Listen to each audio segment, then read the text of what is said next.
All right, hey everybody. So I thought I'd do a quick video on using a bull ring. So for my friends out there who have been in the business for a while and maybe showed bulls or have had to handle bulls and know about the bull rings, you're probably like, yeah, duck aisle. But for us, it was very new for us. We never showed bulls, we never handled bulls, and so putting in a bull ring, deciding what size to use, how to go about it was kind of a whole new thing for us. So I thought it'd be cool to just have a quick video on that for those of you who might be curious, or maybe you just hadn't used them before. So the bull rings, they go, just in the nose, and I'll show you here in a minute one of our bulls that have it and how to use it. But it helps kind of keep control of your bull a little bit more. They get a little more feisty when they come of age, like most males. But there's different sizes, different gauges, and so it definitely depends on how big your bull is. Like when we were looking, it was really hard to actually find small ones. Since we have miniatures, the smallest that they have is what you need. I actually don't even remember the exact diameter. No, the smallest is like a 2.5 inch diameter. So that's what you're going to want to get if you have a miniature, because no matter how big they get, they're still going to be small. So you're going to want the smallest bull ring that you can get. I mean, they go all the way up to a 3.5 inch diameter, but the gauges vary significantly. So the gauge is like your thickness of your ring. So we have two here. These are some of your larger ones. Like, these are so big. they do not work for miniatures. And I think it's pretty hard to see probably, but this one is a little thinner gauge than this one. So it just depends again on your bull, but these, you will never need anything this big. I don't know, I think these are maybe your 3 inch diameters, but they're like, the gauge is probably 3/8 or 7/16.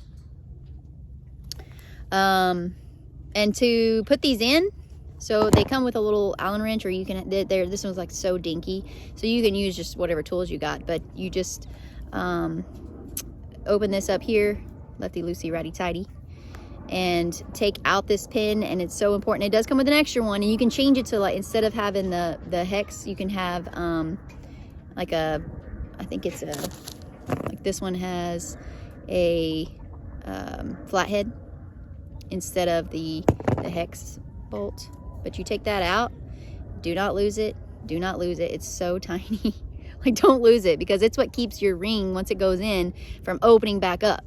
So you open it up, and then, or you take that out, and then you're able to actually open your bull ring up. And if you notice, it's got a really sharp point here, and so you're able to just basically pierce the nose with that, kind of like people, you get your nose piercings if you were wearing, I guess, having a circle one, but you pierce it in, and then you close it back up. You can spin it around once it's in there, and then you can put the bolt back in the hole. And then once you have that screwed down tight, it'll never come, oh look, see, I almost dropped it. I got it though. It'll never come undone again. So but you got to get in there tight. And of course, it's easiest, if you have a chute to run your bulls through it, because they're not going to enjoy having their nose pierced by that. I don't think anyone would. But if you do it fast enough, I mean, they don't really know. It's like Brandon or anything else. We don't have a chute here, so we took them into the vet, and they did it for, I think, $10, along with some of our other routine stuff. So it was really easy to get done once we had it done. And then it's tender for, a week or so, and then you can kind of use it, but just to be kind of cautious with it at first. But I'll show you, our bull has had his in for a year now, and he doesn't even notice it, but he has gotten some branches stuck in there at one point. So you do have to monitor them depending on how, your landscape. If you've got a lot of small branches that can fit through the diameter of that, and bulls, they like to nose things around, and bull stuff around, that's what we call it. They like to bull it around and push it around. They might get it stuck in there, and I'll show you a picture of Boudin when he got his stuck in there, and he was kind of young and naive and stuff. But anyway, I'll show you now what it looks like in, and how you actually use it in the show ring, and how you lead with it if you need to. All right, so as you see, Boudin has his nose lead in. And it doesn't hurt him at all anymore. He's had it in for a year now, and you can move that around. But it does, when you pull on it, it puts a little pressure there, and so that he responds a lot better. So if I wasn't to have this in right now, he would not respond to this at all. Like, he knows he's stronger than me, and he does not care much about listening to me when he doesn't have the nose lead in. I mean, he's sweet. We love on him, and he kind of bulls you around a little bit sometimes, but if I didn't have this in, he wouldn't be going anywhere.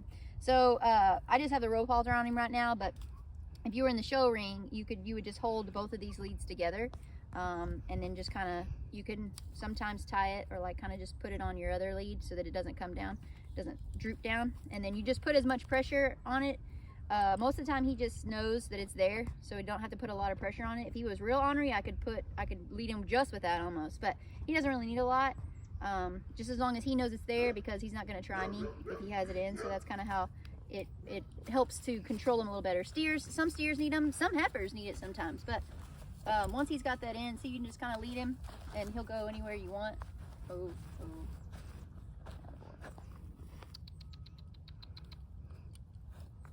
Boy, ooh. And then he's good. You didn't even let it hang, but he knows it's there. If I was to take this off right now, he would immediately put his head down and start fighting me on this. So I always take off his halter first, and then I'll take this off last and just kind of unclip it and go. So that's how a bull ring works. It's really handy. Some people need it, some people don't. In the Longhorn Association, you have to have them once a bull reaches 6 months old. You have to have a temporary one at least. They just kind of clip on and off. They're not permanent, but you have to have a permanent one by the time they're a year old, for any bull, miniature or standard.